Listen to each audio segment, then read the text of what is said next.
Humihingi naman ng saklolo ang mag-asawa sa Maguindanao para sa kanilang kambal na magkadikit sa tiyan at dibdib. Para bigyan ng mukha ang balita, Mobile Journal, Yeda Pascual.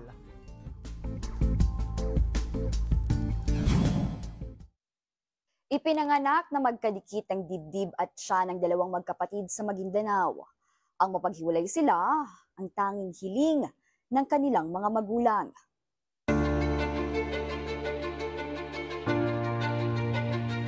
July 2022, ipinanganak ang kambal na sina Isa at Bia, anak nila Jedana at Sultan. Alam daw ng mag-asawa na kambal ang dala ni Jedana.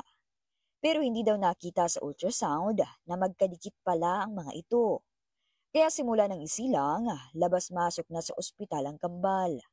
Pinakita po namin sa doktor sila para po maoperahan po sila, kaso po nag-surrender po yung Davao pati dyan sa Manila po na hindi daw nila kaya operahan. So, hindi rin sila sure kung mag-survive yung isa po.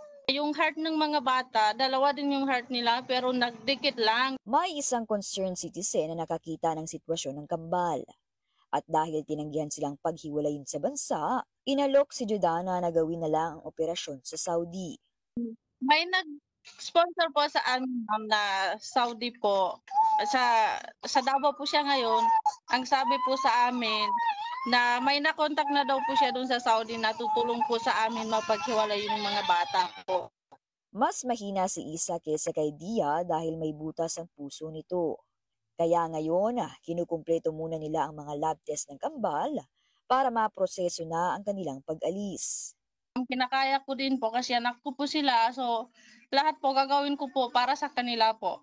Nahirapan ako magbuhat, pag-alaga sa kanila, pero di ko po sila kayang i-surrender, ma'am, kasi ginagawa ko lahat po para po sa anak ko. Aminado si Jedana na umaasa na lang sila sa tulong ng mga tao at mahal sa buhay para maitawid ang mga pangangailangan ng kambal. Halos hindi na kasi makapagtrabaho ang kanyang mister dahil kailangan niya ng katuwang sa pag-aalaga. Nais ko po manawagan po sa mga taong mababait na may puso po. Sana po matulungan niyo po kami sa anak ko po. Kahit pang-araw-araw lang po nila, yung mga gatas po nilang pang-araw-araw kasi sobrang hirap po. Ako po si Mobile Journal Yeda Pascual na nagpapaalala na ang bawat may karamdaman ay kailangan din ng kalinga.